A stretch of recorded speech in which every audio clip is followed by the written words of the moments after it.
whatever you wind up doing is exactly what you should be doing.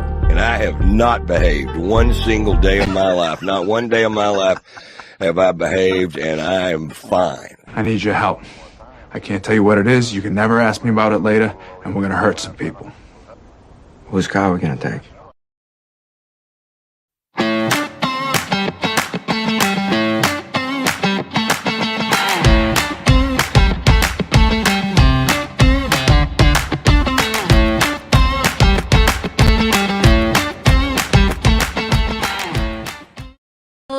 Hello. Happy Monday.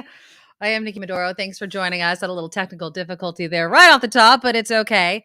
Sounding a little different this morning or this afternoon now. Got a bit of a chest cold. Who doesn't have a cold? Anybody not have a cold right now? So we're working through it. It's not COVID. I think I had mentioned this last week that I was preparing for Thanksgiving by getting a bunch of my free covered by insurance COVID tests. And I've already used 2. So definitely don't have COVID, have a chest cold, but we're going to work through it. But I thank all of you for joining us as I do every single day. If you could, please smash that thumbs up button. It's the first thing we like to do on the show. Smash it. Give us some love. Give us some likes. We really do appreciate it. We have a great show coming up. We'll talk about some nightmares on the Thanksgiving roadways. Oh, I don't know if I uploaded the picture, but let me know in the comments, which are already going strong right now. How many of you are still eating Thanksgiving leftover food, and what are you eating? I had a gigantic turkey leg on Friday, which I showed off, which was delicious. But yes, please click that thumbs up button to show your support of the show. Of course, I do want to start off by saying a big thank you to our exclusive founding sponsor, Steve Moskowitz. He is your tax guy. We're heading towards the end of the year. There's all kinds of things that Steve Moskowitz can help you out with. So give him a call, AAA Tax Deal or Moskowitz LLP. That is MOSKOWITZ LLP.com. Yes, so show your support there. Our super chat is live. I'm already seeing some love. Oh, Andreas. Yes, let's start Monday off with a bang, shall we? Thank you. Mwah, mwah, mwah. I was catching the tail end of Mark's show, Andreas, and I saw your suggestion that we should have a joint Christmas celebration or something. I am so into doing something like that. Logistically, hopefully Mark and I can work it out, but that would be so much fun just to kind of meet up, keep it really casual. I'm sure that Mark has a ton of merchandise. I have merchandise that I was hoping to unveil today. I don't have as together yet as Mark because he had his whole merch site all set up, but I'm getting it all set up. I'm going to start slower. I know he released a bunch of things today, so definitely support Mark Thompson. He's rocking and rolling over there. And yes, the Nikki Medoro Show has merchandise on the way. And yes, the super chat is live. Andreas always starts us off really well. If you want to support the show, you can do so in the super chat, buying a super sticker, a super thanks. You could throw a few bucks or a lot of bucks. Andreas is a huge supporter of both my show and Mark Thompson's show, and we really do appreciate it. And of course, please, if you can, become a monthly Patreon subscriber. Just go to my website, thenikkimedoroshow.com. That's thenikkimedoroshow.com. And there's a link to our Patreon. And it really is going to help us continue to do the show and keep us going. And it doesn't take a lot, but it just takes consistent money coming in. And so if you can, any amount that you can, please do that. And I do have some videos and some fun things I have in the works just for our Patreon subscribers. The first thing is going to be linked to the merchandise that I'm creating. I'm going to do a whole unboxing and our Patreon subscribers will get first dibs because I'm not going to have a ton of supply. So these will be limited supply until I see, what people want and how much people are buying. So if you want it, you'll need to grab it early. And our Patreon members will get first dibs at all of the merchandise because simply they're subscribing to the show and really helping support it. So I really, really do appreciate it. Okay, so I already got a couple of comments about whether or not anyone is eating leftovers. Let me throw some of those up because my husband, and I should have. Okay, so I just started something new. I know I'm jumping a little bit. I'm going to start making some YouTube shorts. Okay. And they're just fun little videos that I was making. And I did a couple for the holiday weekend. So if you go to my channel, not now, because I'm talking right now, but later, if you click on the shorts, I think I have 2 up. I have other ones recorded in drafts that I have to. My daughter's teaching me how to do all this. She's my little social media manager. But I did one about buying a Christmas tree. And then I have one coming about my leftovers. And my husband, God bless him, always makes turkey soup after Thanksgiving. And I told you guys on Friday that the turkey that he made was probably hands down one of my favorite, best made turkeys ever. He used this Cajun butter. I don't know. He seasoned it. He cooked it perfectly. It was so, so good. And obviously, one of the best turkeys is going to make one of the best turkey soups. And he was so cute, like all day yesterday. He kept like giving me sips of. He's like, something's missing. Something. I'm like, there's nothing missing. This tastes bomb. It was awesome soup. So it was really, really good soup. I don't know how many of you like that, but that is my favorite thing for after Thanksgiving to have. Let's see. Oh yeah. I do have a bit of a cold. My Thanksgiving guests shared their illness with me. Sorry, Perry, Joe, Jim Bob. Yeah, it's going around. I will be coughing. I'll try not to cough directly into the mic, but I've had this chest cold. I mean, since the middle of last week, it started as kind of congestion and it's moved down my chest. I'm a big one for Robitussin. My husband loves NyQuil and Dayquil. I'm not one of those. Ricky O'Bear, you have only one frozen turkey leg left. All right, there you go. Eric Kennedy had someone try leftovers from Thanksgiving potluck on Sunday. They were quite foul. Yeah. Ooh, Valley Star. The only thing I have left is pumpkin cheesecake. Well, that would not be surviving if it was in my house. Not at all. Let's see. And stars. They have leftover turkey, Cajun oyster dressing. See, you're one of those not traditional stuffing like I am. Cranberry. I don't care for cranberry. Corn. I don't know what kind of corn you're making. And they added lobster and asparagus. Ooh, all right. You definitely have some nice leftovers. Yeah, being sick, leftovers have made up my menu. And I told my husband, make the turkey soup a little spicy, and he did, plus the Cajun seasonings, but I added some hot sauce to that because stuffiness, chest cold, I don't think my taste buds are fully intact. Let's see. Donald, oh yeah, turkey stuffing, mashed potatoes, acorn squash, cranberry relish, and wine. Nice. Let's see. Oh, Murphy's here. Hi, Murphy. We make some awesome turkey dinner panini. Ooh, you got me a panini. Turkey stuffing, gravy, cranberry sauce, plus some bacon. So good. I make turkey soup too. Ooh, John makes turkey tacos. That could be kind of delicious. Let's see. Minestrone. You know, I'm not a huge minestrone person. I'm just not. But this John is gumbo. Gumbo. You make a good gumbo? I am there. Let's look at Lynn's leftovers. An uncooked turkey. You're supposed to cook it. 2 quarts of peach cobbler. Turkey croquettes are also awesome. I'm going to brine the naked turkey and cook it tomorrow. See, that's the thing. I'm not a huge turkey person. I have satisfied. I've had the turkey. I've had the turkey soup. I'm done with turkey. We're done. We're moving on to the other meats. Let's see. Joe Box. We're the recipient of second-class leftovers from the dinner we attended. A little bit of turkey, but several containers of the side dishes less traveled. Green beans, stuffing with nuts, and ambrosia. We talked about ambrosia last time, right? I'm a big nope on that. Oh, and I have to also correct myself because my mother called me out on Friday because I was giving props. I was showing pictures of all the things that were on our Thanksgiving dinner. And I had mistakenly said that the green beans, which were pretty good, it wasn't a green bean casserole, but it was just green beans. I think there were mushrooms. And I said that my mother-in-law had made them. My mother had made them. How dare I? How dare I not give credit where credit is due? There you go, my mother. There you go. I did, Tom. I've tested for COVID twice. I do not have COVID.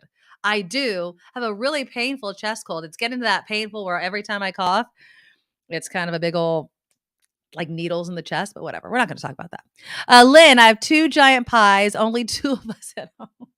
There's only 2 of you at home with 2 giant pies. I mean, one each. Knit one, pearl one. Oh, I like that. I didn't dare make a pumpkin pie. I'd eat it too fast. You're just like my daughter. So we went. Hold on. Excuse me. So we went to the grocery store. Sadly, I always feel so bad going to the store on Thanksgiving. And I didn't even need to because ended up not needing what I got, which was stovetop. But let's welcome Kim into the stream. So Kim, I was talking about going to Thanksgiving or going to What the up? store on Thanksgiving, which I Yeah. feel bad about doing. I always feel bad about going to any business on Yeah. Thanksgiving, but I 'Cause had to go. you're enabling the whole situation where you're making people Exactly. work. Yeah, I get it. Exactly. And so I try not to, but we forgot the stovetop, which we didn't need, but whatever. Yeah. And I go and we didn't have a pumpkin pie. And Oh. my daughter loves pumpkin pie and there was big fat goose egg of pumpkin pies. So I was like, whatever. We got a cheesecake. We absolutely definitely got a cheesecake. What kind of desserts did you have on Thanksgiving? We had a caramel carrot cake. Ooh, homemade was or bought? It was bought. That still Yeah. sounds bomb. Sounds It delicious. was good. It was really good, I have to say, but I did miss the traditional pumpkin pie. Yeah. I mean, my daughter she bought a random one for school after school with her friends. And then we had the Friendsgiving where we had pumpkin pie there. So she had her fill. I didn't feel guilty, but it did feel weird not to have that tradition right then and there. Murphy also says we made turkey enchiladas with the cranberry Oh, sauce mixed with salsa. We're talking leftovers, Kim. Added in lots of cheese and sour cream and black beans. That's mm, nice. Yeah. Because I still had leftovers. Yesterday was the final leftovers, which yeah. was turkey soup. And my husband's is delicious. And it was so, so, so very good. Sandberg's still eating the cornbread dressing, turkey, dill, carrots. Ooh, dill, Huh. carrots. Had to take yesterday off from eating turkey day food. Needed a change. Exactly. You just get too overwhelmed by the same type of food. Overloaded. Yeah. People say make sandwiches. Someone mentioned earlier, Kim, like making a panini, which sounded really, really Mm, good. But yeah, no. Ooh, what's toasted? Lynn had toasted turkey on the day. I'm also done with toasted turkey. What's toasted that's turkey? interesting. I don't Oh. know. Oh, Yvonne adds avocado on top of her minestrone soup. I'm not a minestrone soup person, so I'm not really gonna be able to try that. Oh, tamales, Jack. Making tamales with the family. Yeah, that's That's cool. delicious. Yeah, Yeah. yeah, yeah. It's a cool So tradition that I wish we had and don't. So I'm jealous, Jack. yeah, there you go. I've never made tamales. I buy them and eat them a lot during this and every time like we know somebody's family makes them, we're like, Oh, I would yeah. like the jalapeno and cheese, and then they'll make some sweet ones and so, so very good. We did have a lot to be thankful for over the weekend. Not most importantly, but at the top of the list was that fantastic Niners win, which 13-0.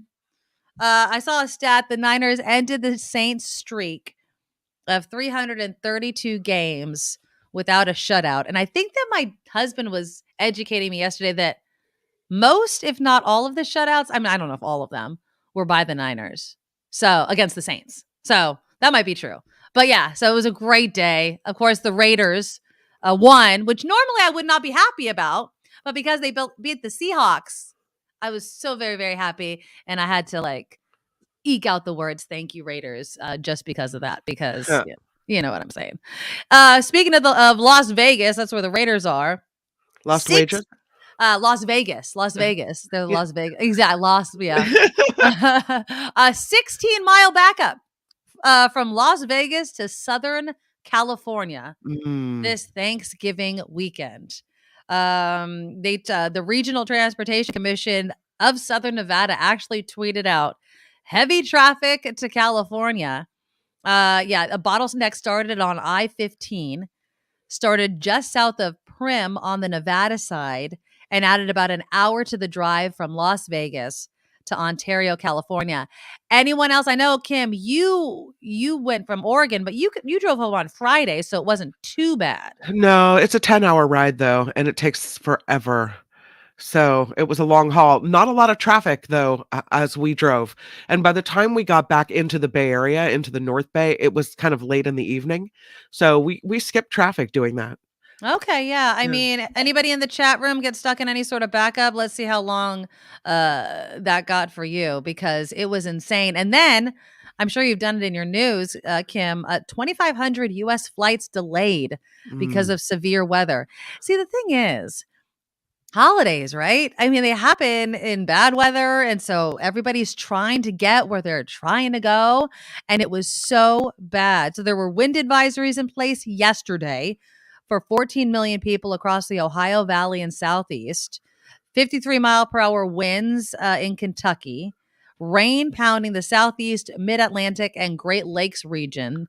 And so all of these were leading, of course, to flight delays, because planes can't fly into any weather, or at least they're going to have to delay it a little bit. Yeah, Jay Siller, I stay home on the holidays. Smart.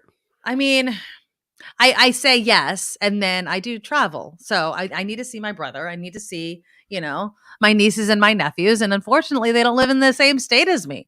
So I usually do. We trade back and forth. Only 2,500 flights delayed, Ricky O'Bear says. Why? I do not fly.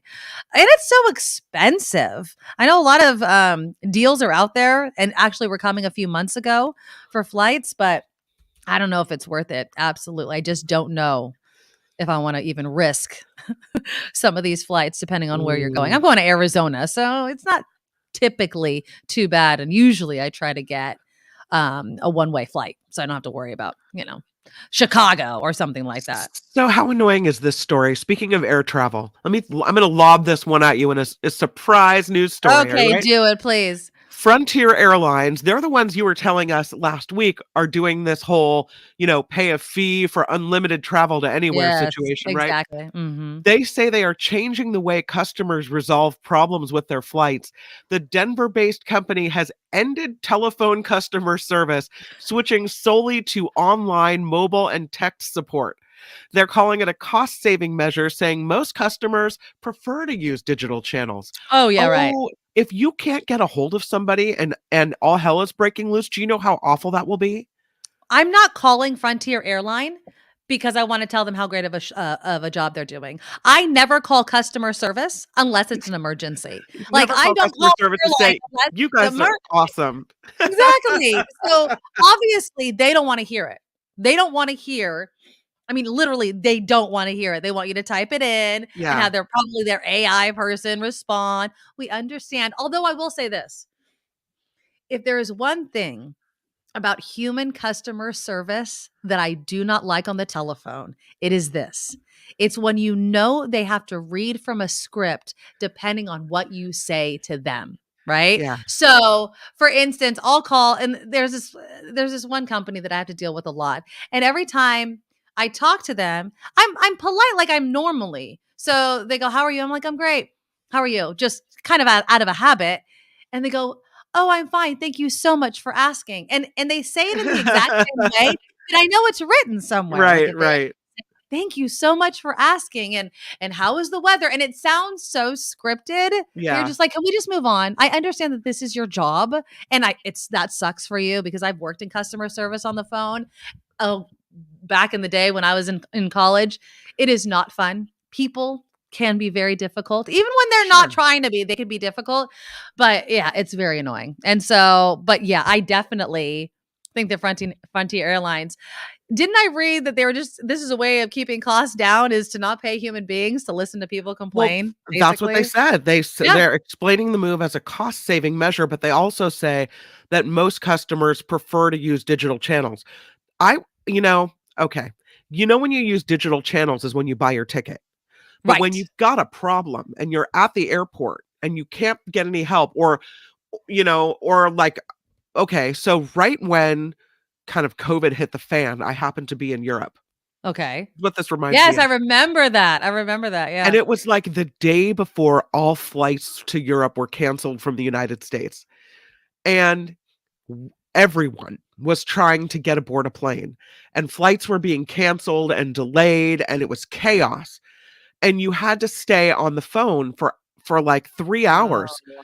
And then they did that thing, United Airlines did the thing where they would say, "We appreciate you being on hold so long. If you would like us to call you back, then push the button." And so I Right. stayed awake all night waiting to talk For to the that phone United call. Airlines people, but it was only the human interaction where I could make a connection with someone. Actually, it was my Right. sister that made a connection with someone, started joking with them, and the guy ended up bending over backwards to get us on this plane. And it's those stories where someone actually does something for you and tries really hard to help you.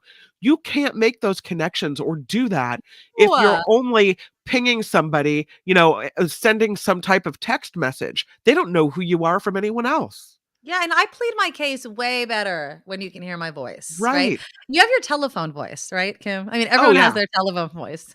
So you're like, I'm gonna be really, really sweet, and you're gonna give me what I want, please. You're Well, professional, you speak clearly, you're not no one, hopefully you're not yelling. no one is going to give you what you want if you're not nice about it. But if you No. can strike up a chord, make a joke, make the person laugh, which no one else has managed to do today when they're getting 1,000 phone calls. Exactly. If you can make some type of human connection, then you can actually get somewhere, Yeah, right? hopefully. I mean, and I have had people on the phone. I remember one time I needed to get, and this was in the thick of COVID, like in 2020, I needed to get a hold of the IRS. Now, it's hard even outside of a pandemic to get a hold of the IRS. I finally got through to somebody that I could tell was working from home. You could hear the dogs barking in the background, but I was calm. I was patient. I was thanking them. I'm like, I'm sure you're totally overwhelmed. I just have this problem, blah, blah, blah. And the woman completely helped me and we made a connection. No AI computer is going to gather all. I mean, what are you supposed to say to Yeah. an AI? What's the weather like? I mean, Yeah. they're not going to banter with you. So it's ridiculous, but I get it. If you're trying to cut corners, people are the most expensive thing, so With that's that, probably why they wanna do it. if you could save like $250 on a ticket Oh, by yeah. flying Frontier instead of United, but Uh-huh. you knew if there was a problem, nobody's answering the phone. Mhm. Does that make you want to go for the more expensive ticket? Because it does me. You know what's interesting? As you were kind of playing out that scenario, I never think I'm getting a hold of anyone at an airline. I mean, I know that Oh, you just told your story about the stay, but it took hours, right? And oh yeah, determination. yeah, Um, I think that's where customer service, especially on the phone, has gotten for me.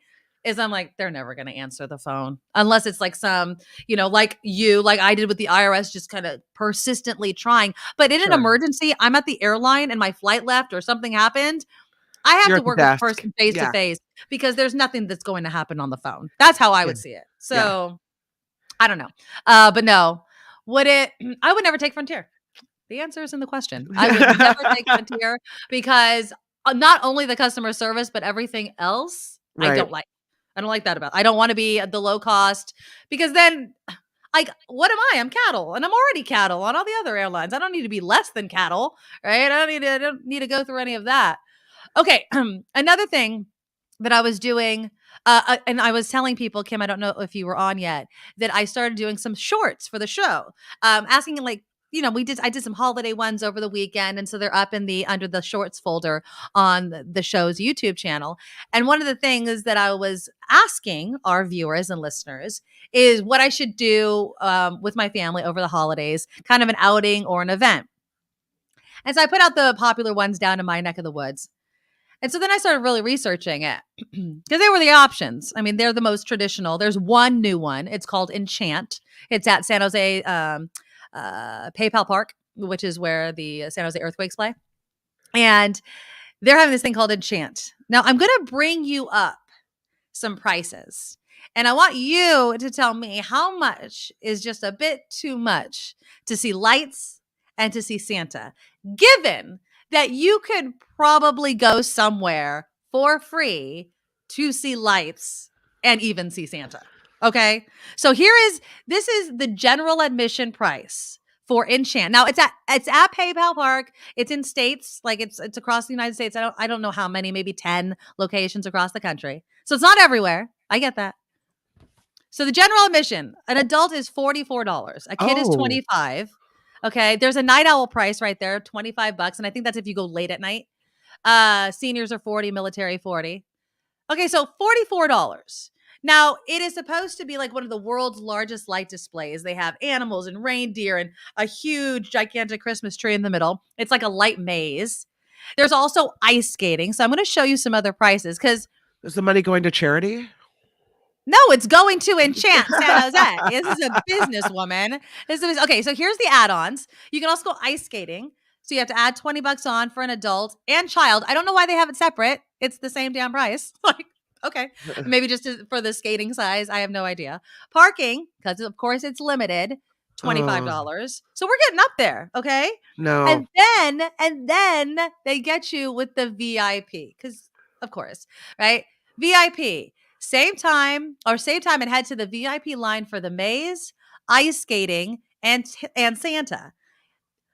So if you had two, I just put in like two adults, two kids. Wow. So that's in addition to all the other things you tack on VIP status. Right. Like so $25 a person or $15 for a child. Like a Disney Magic Pass they're taking the idea from. And even more like Disney, they have an elf guide that you can add to your VIP pass for $250. What? So they take the pictures, they help guide you to the front of the line. If you have more than 10 people, you should, of course, get a second elf guide because God forbid you walk anywhere on your own. So God forbid one elf is not enough. So here's my question. So I was tempted. I'm texting family. I'm like, should we go do this? Is this something? And then I start pricing it out. Of course, I ask first, and I was like, yeah, it sounds cute. And then I'm like, let's pull this back a little bit. Not that cute. Well, I priced it out for my entire family. Okay. Ice skating, and not even all the adults, because I sure as hell ain't putting on ice skates. It was like almost $700. No. And I just don't know. I understand there's a ton of lights and Santa and ice skating, but $700. I mean, we were a big group, but still. Okay, Jack, I love that you brought a Fantasy of Lights. So let's look at Fantasy of Lights, shall we? Basonas, Fantasy of Lights drive-through, $20 to $50. Now, of course, it's a car full. So you get, as many people as you could fit inside your car. I was going to do the walkthrough, but it's already sold out. So don't even bother. And it's only like 2 days, I think they do the walkthrough. So the drive-through is most of the holiday. I've done this. It is pretty cool. I will say that. And when you drive, what is that, 17? Right, or 280 past Vasona, you can see it from the freeway. It's really cool and it's huge. You're never down this neck of the woods, Kim, so I don't know if you know it, but It's just a gigantic, Vasona Park's a huge park, and you drive through it and they have all these lights and things like that. 20 to 50, definitely more reasonable. Definitely in the ballpark of what I would be able to afford. Because that's not per person, it's per vehicle. It's per vehicle, but my problem now with this is I have a huge family that is getting together for the holidays. Now we have to be in separate cars. We're not really experiencing something together. So we drive through it and we ooh and we ah, but we're not together. Sure. Does that make sense? Yeah. So I'm like, Now, Christmas in the park. Are there any tickets? Lynn, I think there are tickets for the drive-through. The walkthrough is completely sold out. I think that's for the San Jose thing. Oh, for Enchant? Hold on 1 second. Yeah, that's a lot to pay for parking. I don't know if I'd be doing that.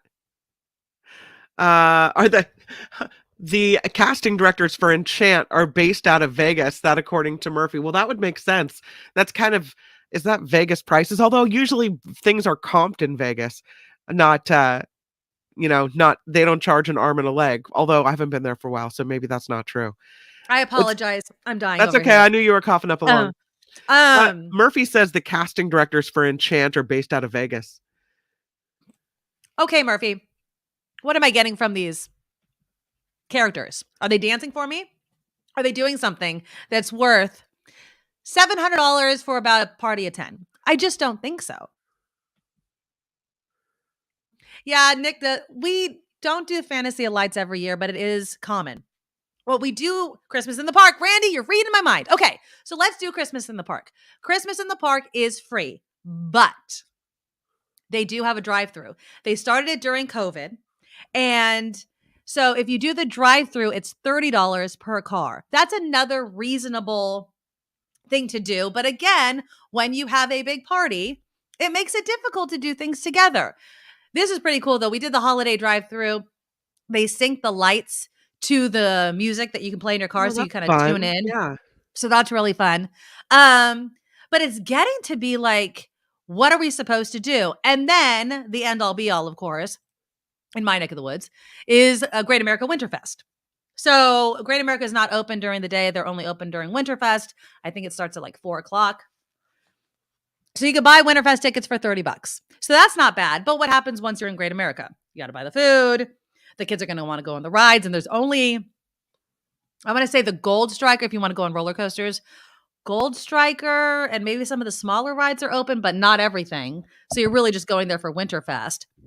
But so that's another idea. So out of all of those, which one? See? And Randy, I swear, you're like my spirit animal. Walk around and just see the lights. That's what I used to do as a kid. On Christmas Eve, after Christmas Eve dinner, my friends and I would get together and we would drive around and see all the Christmas lights and we would just have a good old time. Candy Cane Lane here in San Diego, tons of houses, free donations for hot chocolate and popcorn. We have a ton of that too.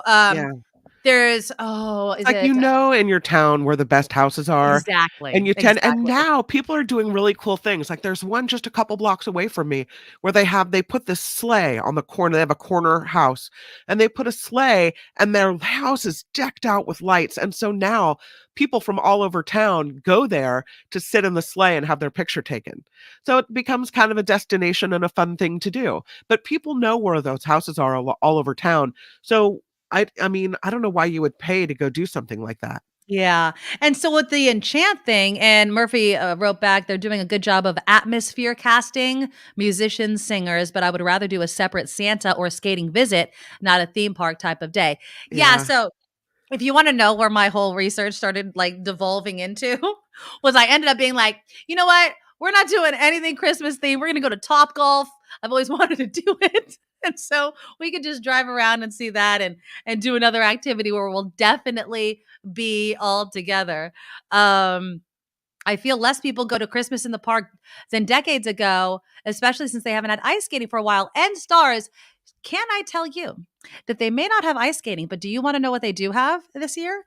Roller skating, Aloha roller rink. And all my South Bay peeps know exactly Aloha roller rink. They used to be on Blossom Hill Road back in my day when I was a kid. They moved a couple times. They're now at Eastridge Mall permanently, but now they're doing a downtown San Jose roller skating, which is awesome.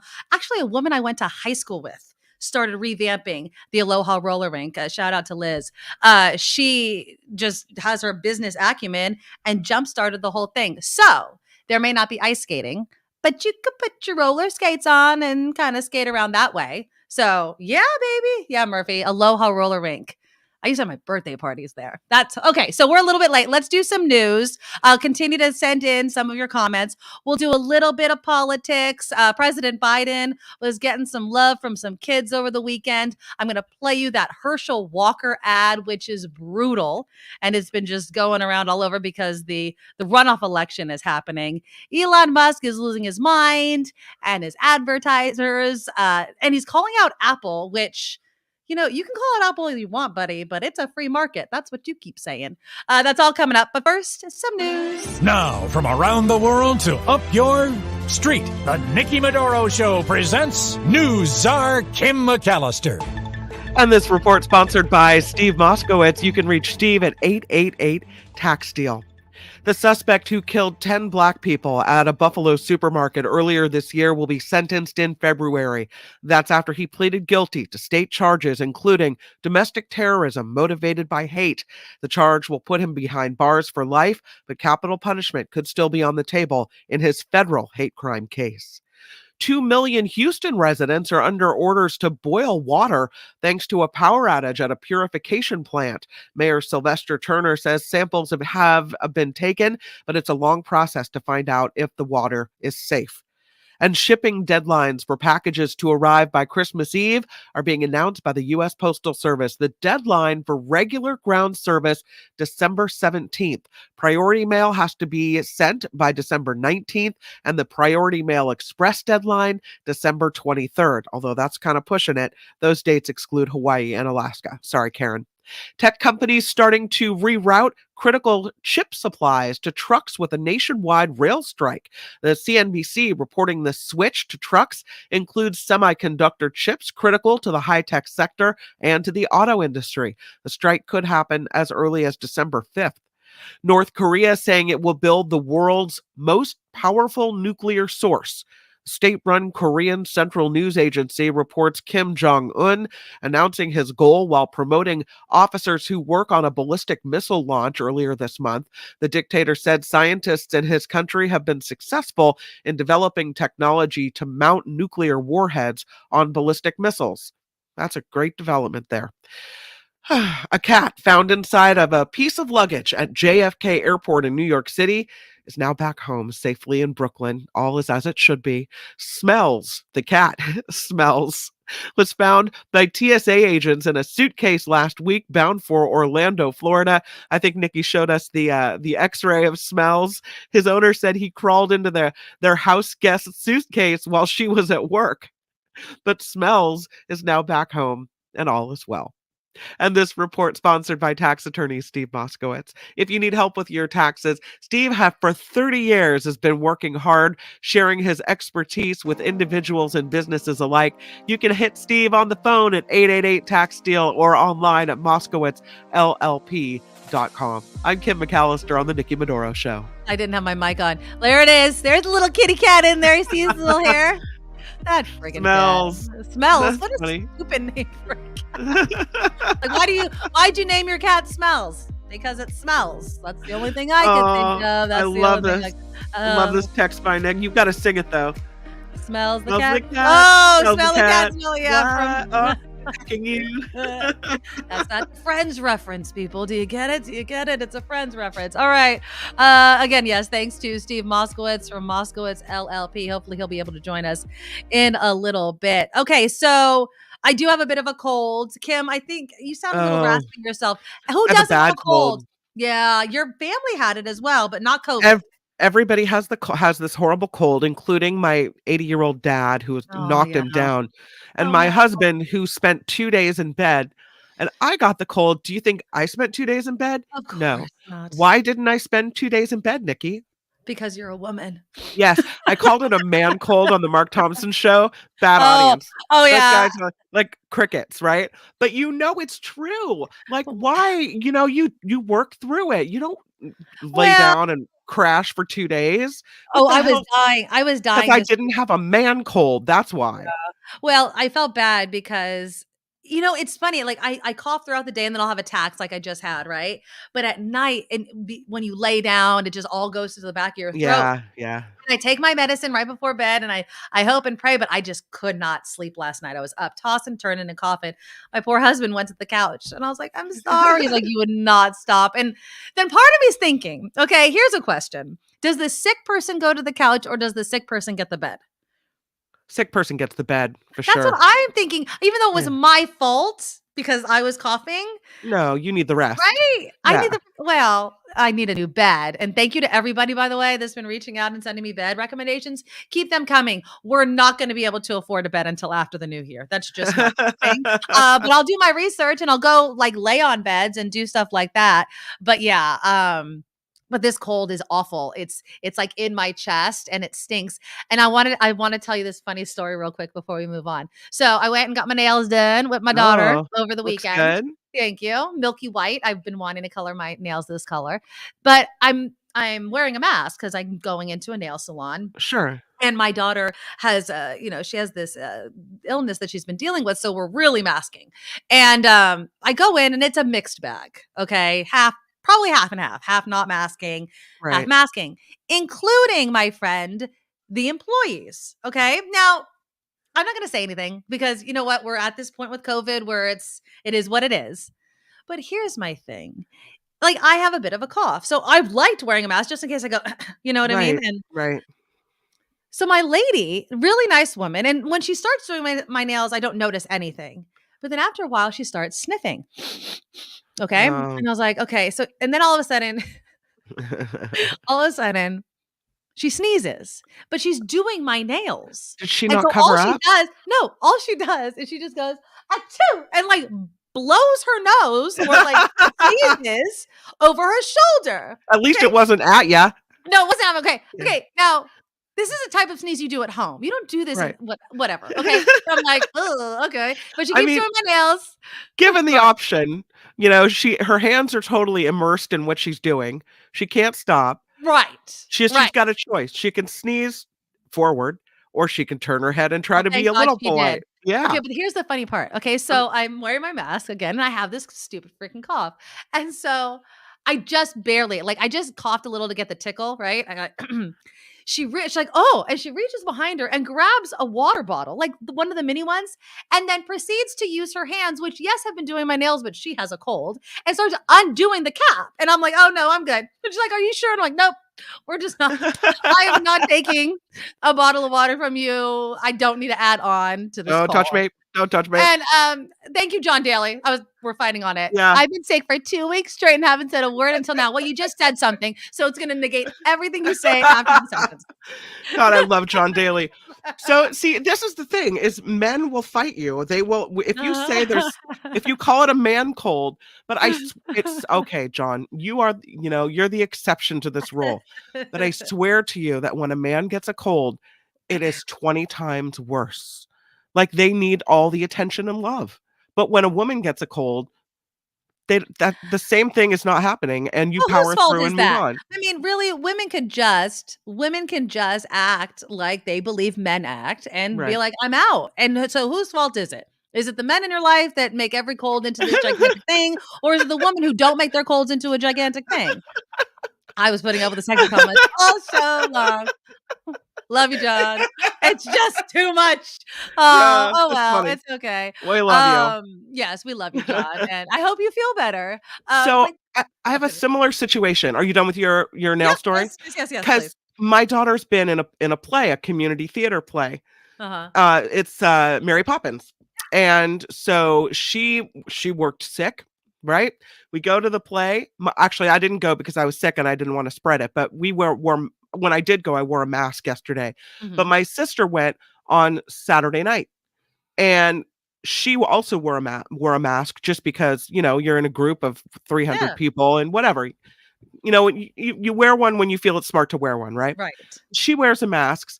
But she texts me at intermission and says, there's 2 people sitting right behind me with the croopiest cough, and neither one of them are masked. She goes, I can feel the heat on the back of my neck, like the breath. She's like, it is the absolute worst. Why? And here's the question. It's like, okay, so you go through, you're done wearing masks. Nobody wants to do that anymore. Right. But if you're going to an event like that, like a play where you're sitting next to people or in front or behind people, and you're in this group of people where you could make others feel uncomfortable. God knows what you're carrying around. Could be a cold, could be the flu, could be COVID, whatever. Why wouldn't you wear a mask if you knew that you had a cough? If I have a cold, I'm wearing a mask so people don't look at me when I'm coughing. That's obviously right. That's why you should wear it. Yeah, I feel better with it on now. And honestly, I'll go through the grocery store and it's like a cacophony of coughs. Everybody's coughing. And I'm like, wear a friggin' mask if you have a cough. Stop. So would you have thought it rude if my sister had turned around and handed the people masks? Oh, here, I thought you might need these. Oh, I don't know. Yes, it would have been rude because what you're telling someone else what to do, right?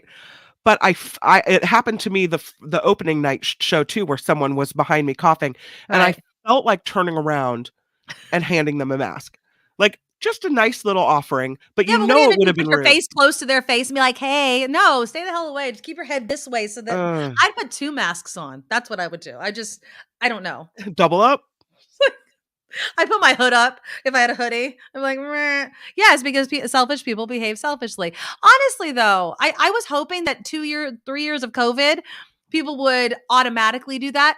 I think what should come into fashion is in these places where it can get crowded, have mask dispensers. Just like they have like if you go to the hospital, they have the hand sanitizer and then they have a whole box of masks and you could just take one.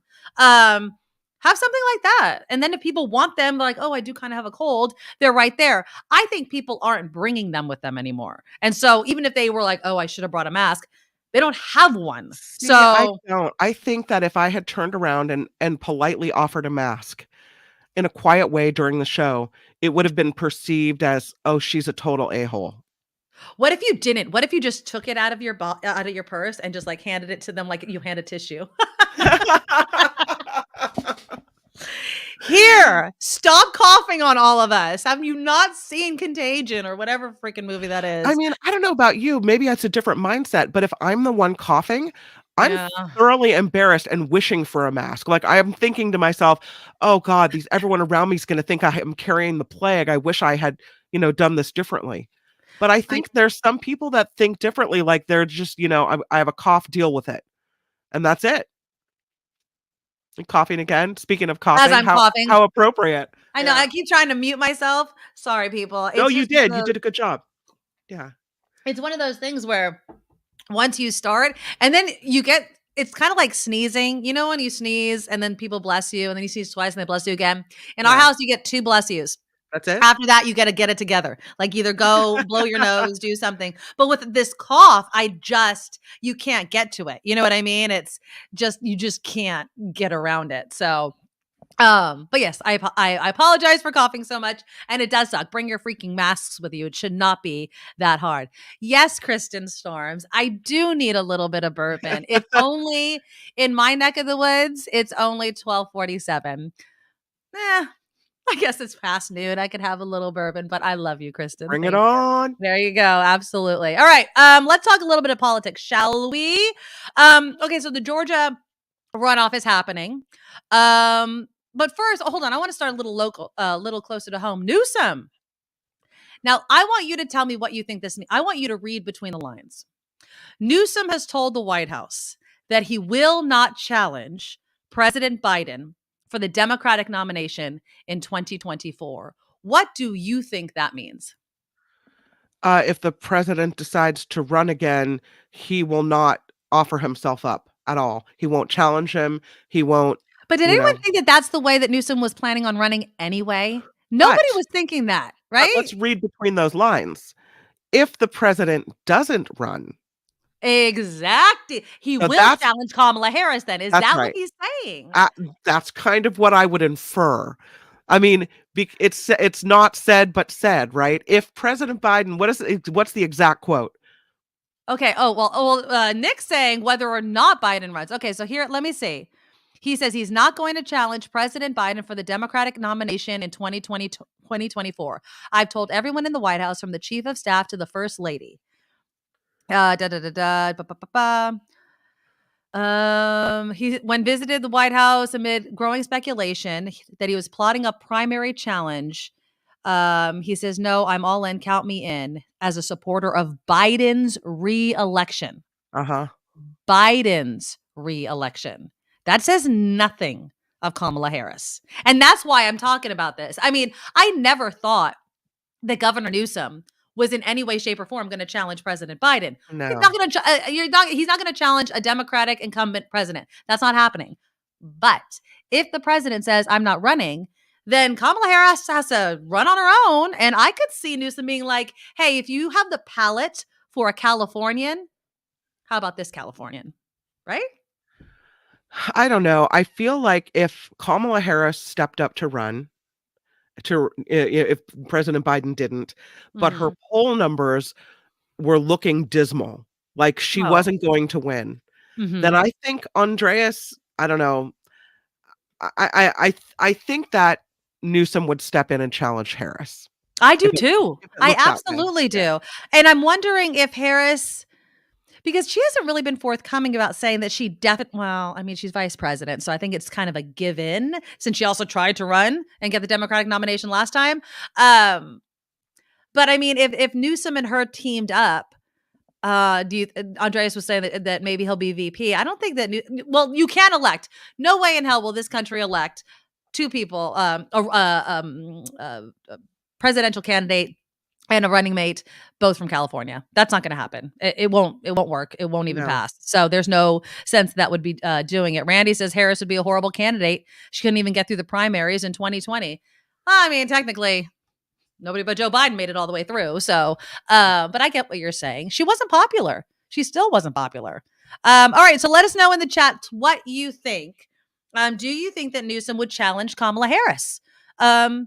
It could get interesting because they're friends and they know each other. Are the gloves going to come off, or is there going to be some sort of agreement, backdoor agreement back room agreement? Good morning. I know. Good morning. About what should be done there, because if like you said, Kim, if Harris's numbers are really low, Yeah. would she take one for the team? Because I think a lot of people took one for the Democratic team in making Biden the Democratic nominee last time. Well, they Because there's did a lot of that people because the polls showed that that's who could beat Trump, and it was more important to get Trump out Mhm. and get a Democrat in, no matter who that person was. Exactly. And I think that might be what we're looking at again in 2024, right? I don't know. I do not put my money. There is so much lackluster excitement about Trump running again. I feel like it's going to be DeSantis. I mean, he hasn't officially said he's going to run. He keeps telling people to calm down. But I do not think it's going to be Trump. He's boring. You can't keep using the same lines from the same playbook all of the time and think it's going to work on people. People are tired of it. And voters made that very clear in the midterms. And also the fact that he lost. So we'll see. But you guys let me know in the chats, because right now we want to bring in a gentleman that gets all of our votes. The one, the only, tax attorney Steve Moskowitz. Steve, thank you so much for coming on the show, because we're racing toward the end of the year, Steve. I can imagine a lot of people are wanting to call in and say, what can I do to prepare for tax season? Absolutely. And, a lot of people don't even think about tax planning. And then in March, they complain they're paying too much in taxes. Exactly. But other tax planning, people just think, well, at the end of the year, I'll quick do something. And we can definitely do that for you if you qualify. But tax planning is a lot more than that. Besides just year-end tax planning is something year-round. It goes with your accounting, and we can do that for you too. Right. And the tax return itself is usually the big focal point, but really it should be a mere summarization of a year's worth of tax planning. So that's so important. And look, the end of this week is December. There's a lot of things you do have to do by December 31st, and time is running out. So we need to get on that right away. Not to mention, the government is giving away up to $26,000 for every employee an employer had in 2020 and 2021 that qualifies. And again and again and again, I'm seeing that a lot of people are missing out. There's two ways to qualify. The easy way, if your gross revenue goes down a certain amount. That's where we start too. But if you don't qualify, a lot of CPAs say, that's it, no ERC for you, next. And they move on to their next client. We don't. There's a more complex test, a facts and circumstances test, to see if you qualify. And sometimes I even have to meet with clients twice, send them some homework to see, well, do you qualify? But a lot of people that don't qualify on the drop in gross revenue do qualify on the facts and circumstances test. Bottom line is, all you have to do is contact us. Let's see if you qualify. And if you do, let's get all this money from the government's coffers into yours. Absolutely. Don't fall for those scammers, those fly-by-nights. Steve's been around. He's been doing it for decades. So he is the guy you need to call. And call him now. He's going to get busy. Give him a call, 888-TAX-DEAL or MoskowitzLLP.com. That's MoskowitzLLP.com. Thank you, Steve, so much. We'll talk again soon. Thank you. That's what I look forward to. Thanks. All right. Yeah. Give him a call. He's the best. Absolutely the best. Okay. We have a couple more minutes. Let me read some of the comments that are coming in. Where was it? I saw it when Steve was talking. Somebody was saying, I'm going to vote for Biden. It doesn't matter how old he is. Why not run? I will not. Oh, but then Perry Joe Jim Bob says, I will not vote for an 82-year-old president.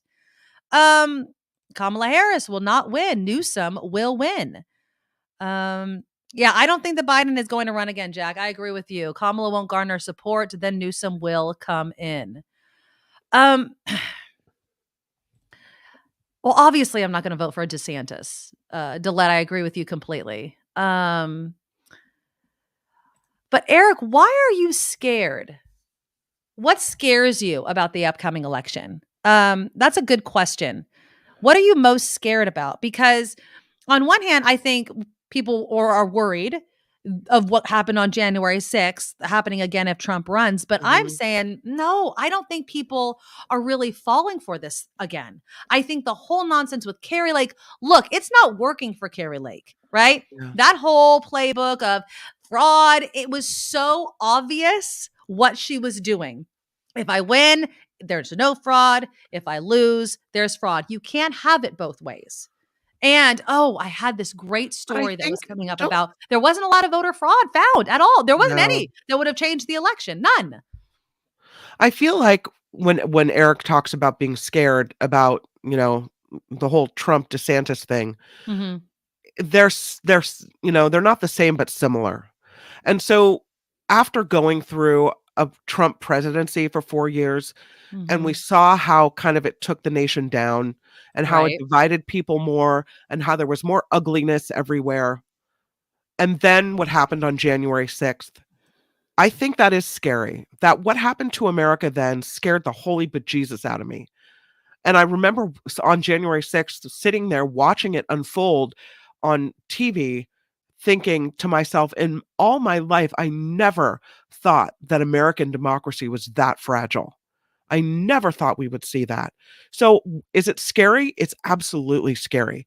And that's why I will fight so hard to make sure that, you know, people get out and vote, that people know what's at stake, because we have to make sure that we're good stewards of democracy, or as we saw, we could easily lose it.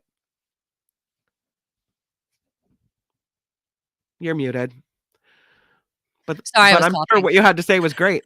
No, but what I want to say is that many people won't forget if you watch January 6th unfold live like I did, like Kim did. I mean, there was people at work and didn't know until they came out of work what was going on.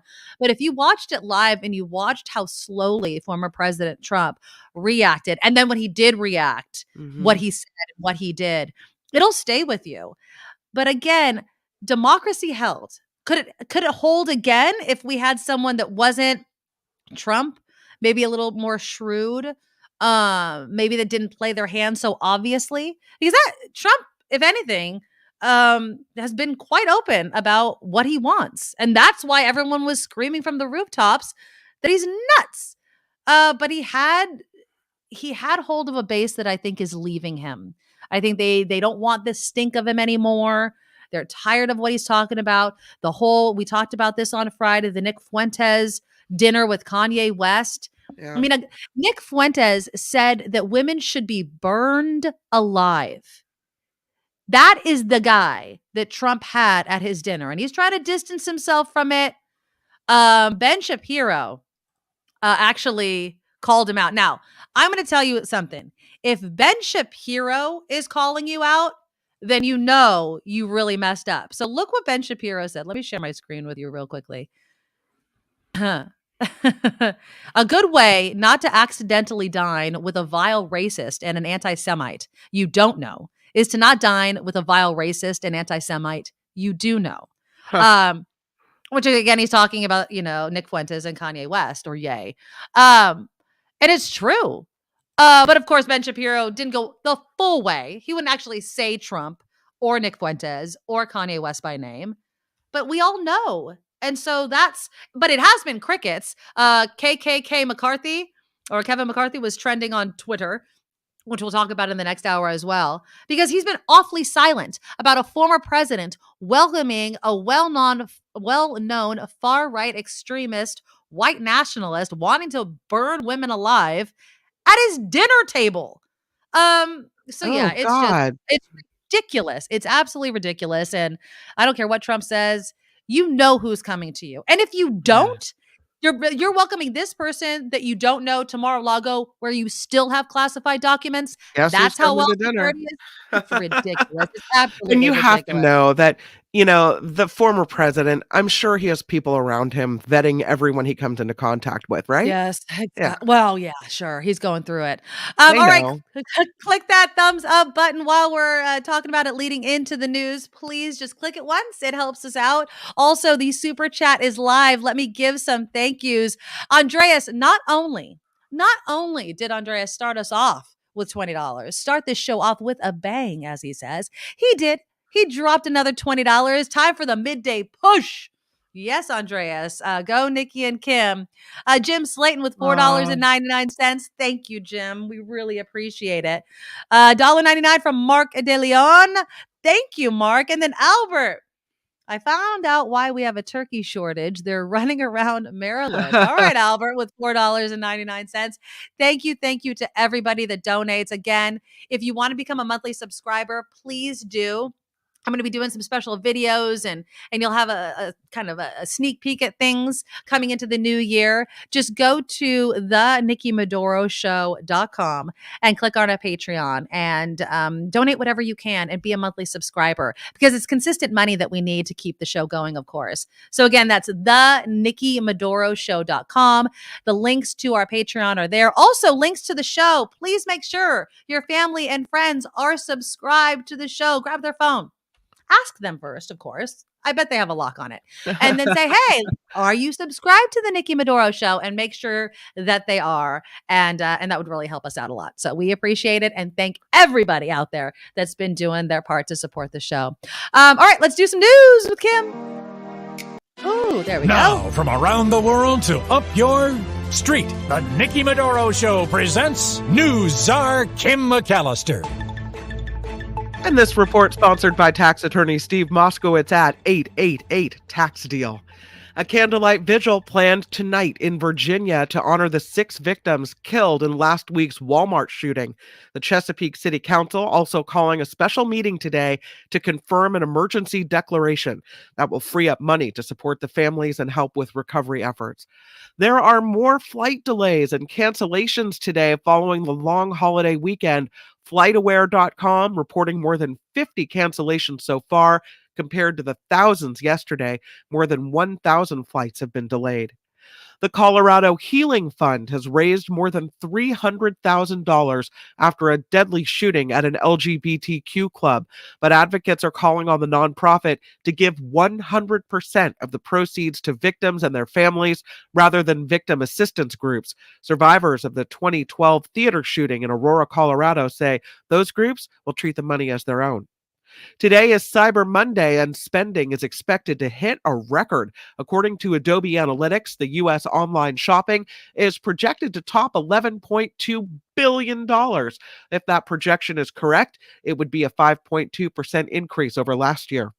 And speaking of money, Facebook's parent company being hit with a more than $250 million fine in Europe. Ireland's Data Protection Commission fined Meta $275 million over a data leak. It was discovered last year and led to more than 500 million users having their personal information posted online. It is unknown if Meta will appeal. And again, talk about money, the Mega Millions jackpot continues to climb. No one picked all 6 numbers in last night's drawing, so tomorrow's jackpot in the Mega Millions multi-state lottery is at $305 million. The news sponsored by tax attorney Steve Moskowitz. For more than 30 years, Steve has put his tax knowledge to work for individuals and businesses alike. If you need help with your taxes, you can reach Steve by phone at 888-TAX-DEAL or online, MoskowitzLLP.com. I'm Kim McAllister on The Nikki Medoro Show.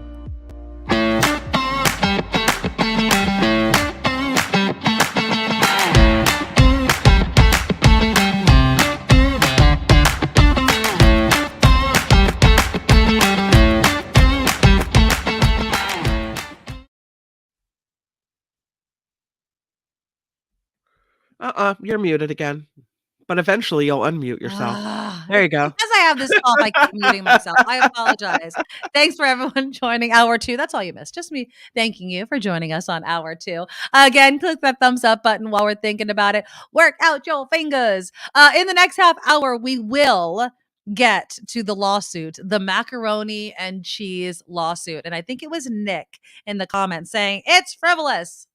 I'm going to surprise you, Nick.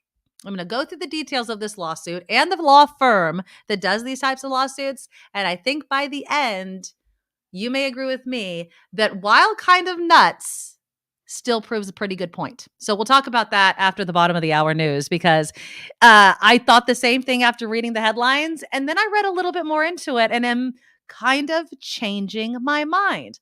But first, I want to just kind of put a cap on our conversation regarding not just former President Trump and whether he's going to run against Biden, but again, this runoff race between Herschel Walker and Warnock, Reverend Warnock, that's happening in Georgia.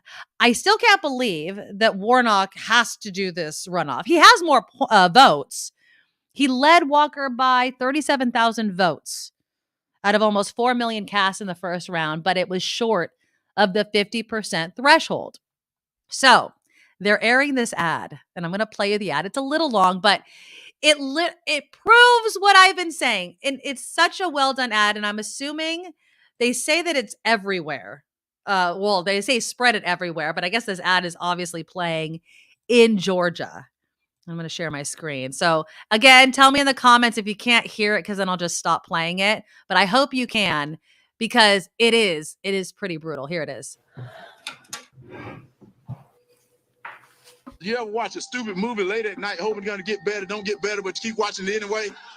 Because the other night I was watching this movie. I was watching this movie called Freak Night, or some type of night, but it was about vampires. I don't know if you know vampires are cool people. What the hell is he talking about? No idea. Is he serious? Is he for real? But I'm gonna tell you something that I found out. A werewolf can kill a vampire. Did you know that? What is he talking I never about? knew that, so I didn't want to be a vampire anymore. I wanted to be a werewolf. Oh my gosh. He's talking about vampires and werewolves right now. Y'all serious about this, right? So I've been telling this little story about this bull out in the field with 6 cows. Earth. And 3 of them are pregnant. There's no substance. There's nothing. So you know you got something going on. It makes me want to laugh, and then it makes me think we're in trouble. But all he cared about is kept his nose against the fence, looking at 3 other cows that then belonged to him. Now all he had to do is eat grass. This video is ridiculous. That's 35 seconds of my life I'll never get back. Yeah. Why would I want someone like that leading the state of Georgia? I was good air, decided to float over to China, bad air. Unbelievable. So when China gets out good air, their bad air gotta move. It's all the same air. Not only does it make no sense, I don't even understand what he thinks he's saying. So it moves over to our good air space. And now we gotta clean that back up. I sit and watch these on Twitter, and I'm like, what the heck is this guy talking about? Like, literally, what is he talking about? He's completely unqualified for this really, really serious job. Yes. No one's watching this and being like, oh man, that guy's got it together. And sometimes, like, I read through the comments because I'm like, is anybody actually understanding, or are we just sitting here wasting time? It is embarrassing. Yes. Let's call it what it is. It is embarrassing. They just care about getting a yes man. There you Somebody go. did it, just punch the button. I think it's a risk to me That's and right. Georgians to put this man in a position of power. Let's call it what it is. This is embarrassing as hell. At all. I mean, She's like, I'm you done. know, I mean, it nails it, in my opinion. And I know it's edited, but the guy is standing before people that he wants them to vote for him to be a senator of Georgia. And he's talking nonsense about, monkeys or vampires or whatever the hell he's talking about. And it actually came down to a runoff election. And that's what's blowing my mind. Yeah. What is going on? And this is why, Kim, when we talk about our bubble in California and blah, Right. blah, blah, are they not paying attention? I mean, is that what it is? I don't understand. Because, Timothy's saying edited, there is zero context. Well, he's standing during a political campaign event telling these stories. Why are you talking about vampires and werewolves? Why? Why are you talking about that? Georgia has real issues. But what don't we get as Californians that Georgians would vote for someone like him? Let's just err on the side of Timothy and say, all right, maybe it was an icebreaker. Maybe he's just kind of trying to warm up the audience a little bit before he hits them with the hard politics. Did that ever come? Did the hard politics ever come? No, it never did. Otherwise, we would have a very, very good cut of him followed up, because we're not one-sided people, you guys. We will tell you if something good came out. I will happily tell you the good and the bad together. I will always bend over backwards to attempt to tell both sides of the story, to look at the possibility of another perspective. But in this case, I don't have anything for you No. because everything is gobbledygook. Mm-hmm. It's as if they just put him out there. So they're like, see, this is our guy. He's a puppet. And I think that it's unfair to him also. Because he's famous, because he's an amazing athlete at one time, and because he's of color. Well, yeah, he's well known in Georgia. It should be an affront to every African American person in Georgia who's more qualified than Herschel Walker. Come on. Exactly. Because are you saying that all that matters is skin color and not what's going on in your brain? Well, I mean, because that's not that's true. how they feel. No. Obviously it's not, but I will say that I think that that's what some in the GOP, not all, but some do. They're like, oh, look, Herschel Walker, well-known guy, has a big name in Georgia. We can get him to do, just like that lady said, a yes man, a yes vote. That's it. Now, Georgians are making their opinions known. Let me show you some pictures that were shared on the Twitter. They're waiting hours. Look at that line. Wow. That's early voting? Yeah, that was this weekend. This person wrote, waited 2 hours in Henry County today to vote early for Reverend Warnock with my mom, and it was worth every second. Get out and vote early, Georgia. Yeah. Long lines in some districts. They would not try to make all these rules to kind of suppress your vote and reduce when or where you can vote if it didn't matter. Your vote matters. And that's, I think, the thing that people need to keep in mind. And I want to see how close it gets. I hope it is not close. I can't imagine it being close again. That'd be so disappointing. It will be. Yeah. Because it's party lines, because we're not thinking about who the best candidate is. We're thinking about who the best person is to vote for the things that I believe in, like, anti-abortion, or anti-gay marriage. But he's not even any of those things, obviously. No, but he'll vote that way. But he'll vote that way. Yeah, if they tell him. I mean, whatever they tell him. And, last week we were talking about, the tax breaks that he's getting on his primary residence in not Georgia, but Texas. So apparently Georgia authorities want to probe into that tax break that he's getting. Makes sense to me. How can you become the senator of Georgia if your primary residence and you want on your tax forms is Texas? It's absolutely insane. But so we'll keep an eye on it. NSTAR's props to the people who wait to vote. I'm so used to voting by mail and no line to drop it off. Exactly. But they don't want you to do that. The Georgia GOP was trying to block early voting, although, they have all weekend and they're doing it. Yvonne says, I hate to say it, but he's brain damaged. He might be. But he's being used and manipulated. That's the thing. And I think he knows it too. He might be brain damaged, Yvonne, but I don't think that he doesn't realize what's going on. I just think that he doesn't care. I mean, who's talking about Herschel Walker unless he's running for senator, right? I mean, you think he knows he's being used? I think he likes the spotlight. I think him and Trump have something in common. I think he wants to be. I mean, honestly, yes, he has this, sports reputation, but who's talking about Herschel Walker? Who's whining and dining him? Not now that he's going to be running for senator, he's getting all kinds of attention. I'm just guessing. I don't know. Or he's brain damaged and is just a puppet and people are just pointing and saying, tell a funny story, make him laugh. It's insulting. It is so insulting. And I hope he doesn't get it. But Georgians will get what they vote for. And I hope that it's Warnock and not him. We have time. Let's do Twitter. So Twitter, according to Media Matters for America, Twitter has lost 50 of its top 100 advertisers since Elon Musk took over. We're talking about Chevrolet, Chipotle, Ford, Jeep, Merck & Company, Novartis. They've either halted or significantly reduced it. Let's see. 50 of the advertisers have spent almost $2 billion on Twitter ads since 2020 and more than $750 million just in 2022. We'll happily accept those advertisers here on the Nikki Medoro show. There you go. You got hot all of a sudden. Did your mic go up a little bit? I don't know. I don't know. Yeah, just a little hot. But Elon Musk tweets out this, and this is what I don't understand. I mean, Elon Musk, the guy that's like freedom of speech and, free market and blah, blah, blah. Elon Musk tweets. Hold on. You're going to have to read that for me, Kim. Okay, while she's coughing and I'm hot, I'll read this. Apple has mostly stopped advertising on Twitter. Do they hate free speech in America? Elon Musk, thinking Apple hates free speech just because they don't like what he's doing. Maybe Apple's looking at what's going on at Twitter and saying, yeah, we're outie. We can't really support all the things that are going on here. I mean, look what's happened in the first month since Elon Musk has taken over. Is that even been a month yet? I mean, the first few weeks, the S hit the fan. You've got, all the good people, all the people almost being fired. And then he comes out and says, hey, if any coders or developers know how this thing works, I'd really love to even fly you out here to talk about it. Well, then why did you fire everyone? No wonder Apple thinks you're a complete moron.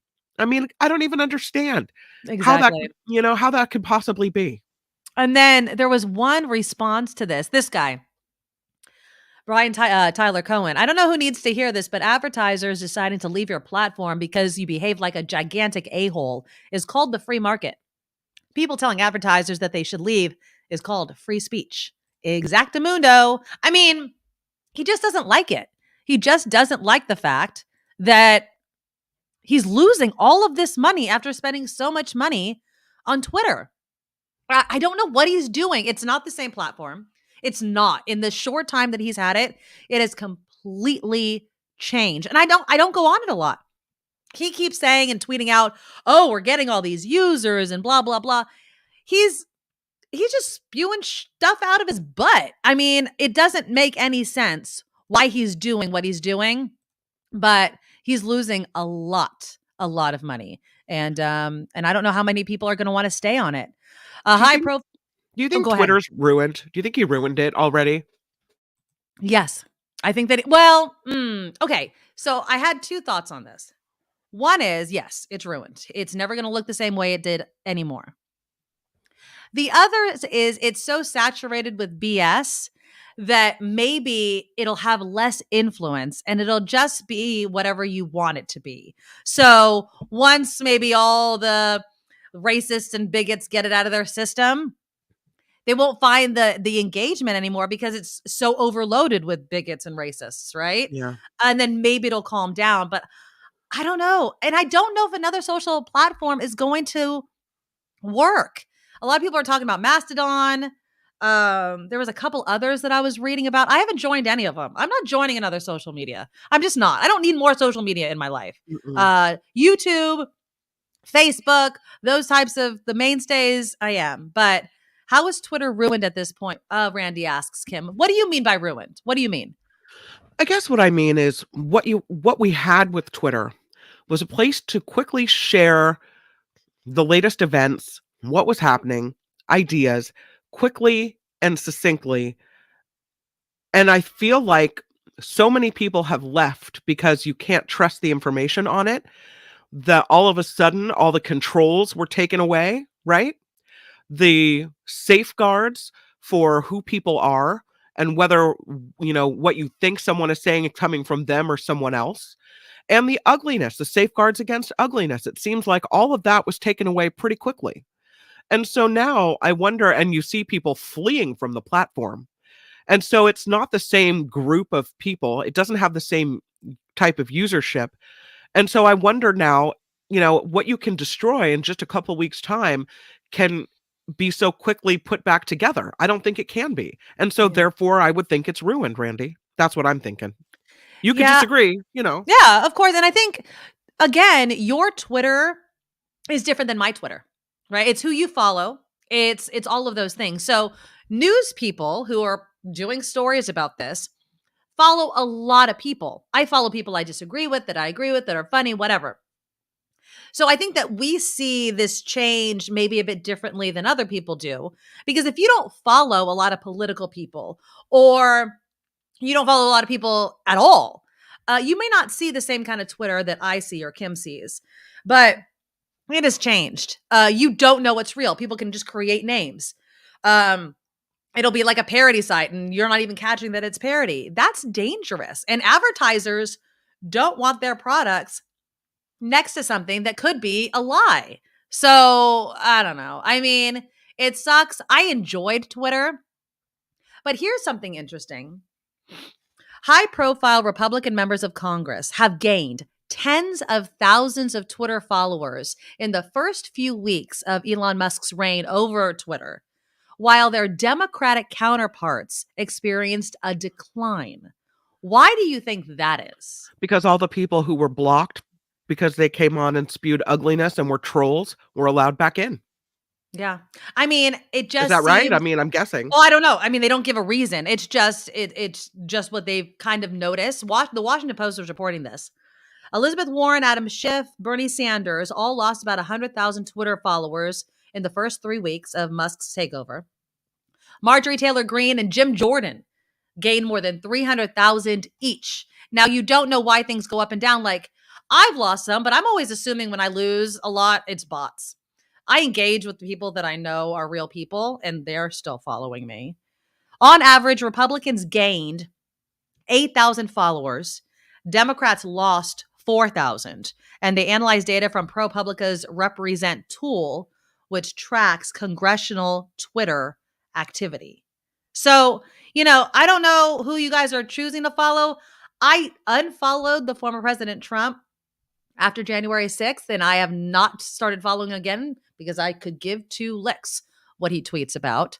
Amnesty, I know you reported on this. Amnesty begins this week. Elon Musk reinstating Twitter accounts that did not spam or break laws, but maybe were just spewing hate. And of course, people are alarmed by that. Oh yeah, just hate, no big. I mean, it's one of those things where,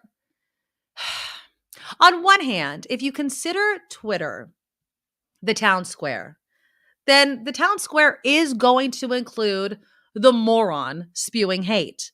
But the problem is the speed in which those comments can spread. And that's what bothers me when we're talking about free speech and all this sorts of things is not everybody, but people that like to make the point, it's just free speech. It's just free speech. You're forgetting that, yes, but free speech that can be amplified and spread so much more quickly. I can say whatever I want to say, but the fact that I can use the internet, this new technology in our United States history, it's still pretty new, and spread it and gain followers, and then people just buy into it hook, line, and sinker, and really threaten our democracy, that's the problem. And so, I don't know. I mean, I'm still on Twitter. I'm not, promoting Mastodon or anything else. You guys do what you want to do. You know where to find me. What I did find funny, and I meant to mention this on Friday. So AITA, am I the a-hole? Okay. They have this red. I love those too. I'm going to read one in a little bit because it's really funny. But they changed their name, and I'm hoping, is it still there? Half the time I know it's probably some made up story, but I still enjoy. Oh, they're so funny. Yeah. The thought process of, do I agree or do I disagree? Well, on Twitter, because people have been changing their names, AITA changed their handle to Am I Elon Musk? So they even think he's being a complete a-hole. Yeah, I mean, it's a free market, though. You can let Elon Musk know how you feel about it by staying on the platform or not staying on the platform. But here we go. I'm going to, just because we're going to end it, and I'm done talking about Elon Musk for right now. This AITA, Am I the a-hole, had me cracking up. Now, again, it could be fake, but I think it is. The reason why I want to read this one is I don't think that I would be able to do what this person did, but I would want to. So because I would want to, would I call this person the a-hole? I'm not quite sure. So let me read you the story. You can let me know in the comments. Okay. So this person writes, my fiance, but maybe for not much longer, we're on our way back from a vacation recently. It was a great time. Everything went off without an issue. That is until we started boarding the plane. Now, I know better. I only bring a small backpack with essentials in case I don't get my checked bags. I can survive out of this backpack and will always pass baggage check. My fiance did not want to listen to my advice and chose to bring basically a regular full-size bag that barely fits the standards of a carry-on. Okay, so basically the bag was way too big. It was a packed flight. We were boarding last in economy, and it was an S show. I got through fine with my little backpack, but I could hear the argument from the boarding tunnel thingy, and it was getting heated. I was about to go back and try to smooth it out, but my fiance rushed past and just boarded the plane. I assumed, not having heard it super clearly, that the attendant had given in and let her on. But that was not the case. She found our seats and settled in. I was pretty tired and I could tell she was upset, so I just tucked near the window and put my hat down and tried to take a nap. But soon after, the airline worker and a cop show up, and they're not effing around, and want her off the plane. She tries to plead and cry, but they're not having it. And maybe in a moment of panic or just plain self-preservation, the cop asks if we're together. And I blurt out, no, and shake my head emphatically. I got kill dagger eyes from her as she shot up, grabbed her bag, and followed the cop out. She was also swearing and screaming the whole way out, which I would have been done. I'm like, I'm not with her. Oh, no. Now, obviously, this is well after the event that I'm posting this, but when she did eventually get home, she caught the next flight out with the bag checked. I was there to pick her up. She obviously thought I was the a-hole, and to be honest, almost everyone I know thinks I'm the a-hole except my boss and coworkers, who for context were very much relying on me to get back on time, which I gave my word I would, for a really important project that was time sensitive. So that kind of why he could not get off the plane with her kind of thing. They were all happy I did not get thrown off too. So am I the a-hole for this self-preservation? Whew.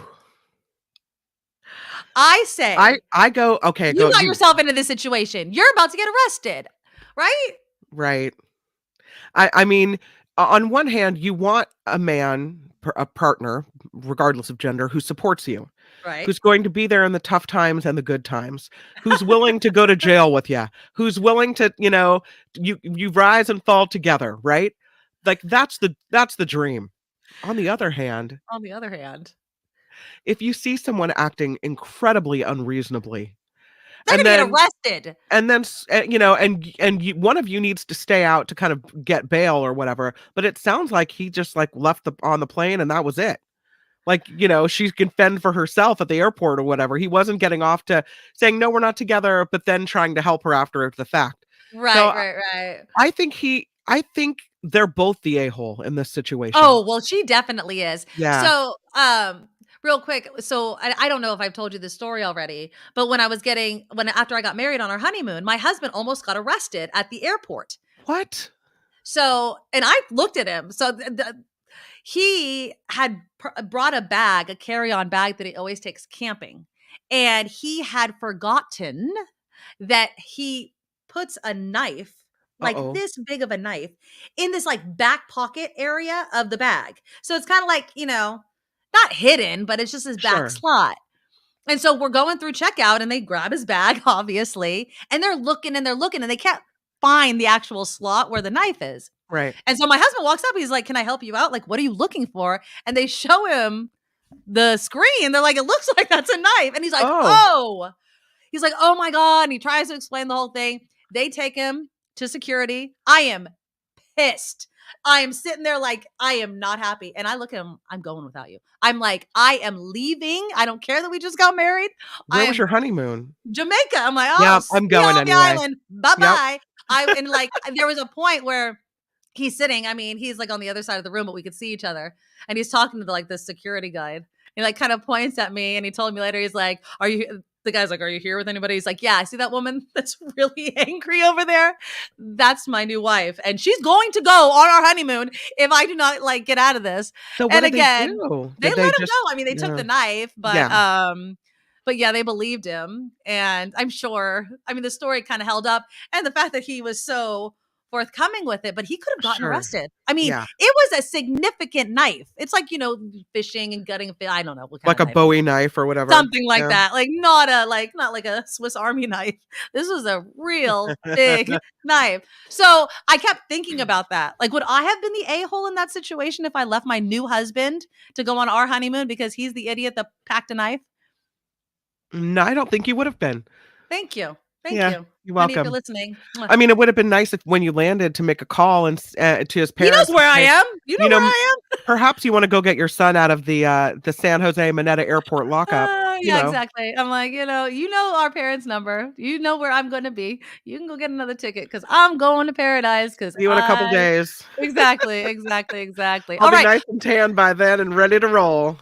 When we come back, I want to get into this cheesy lawsuit, this macaroni and cheese lawsuit. Now, when I tell you the initial headline, you're not going to side with this woman. I did not side with this woman, but I read more of the article, and I'm just saying a good point was made. I'm just saying. And I think that maybe they're onto something with holding businesses and companies accountable. But we'll get into that macaroni and cheese lawsuit right after the news. Now, from around the world to up your street, the Nikki Medoro Show presents News Czar Kim McAllister.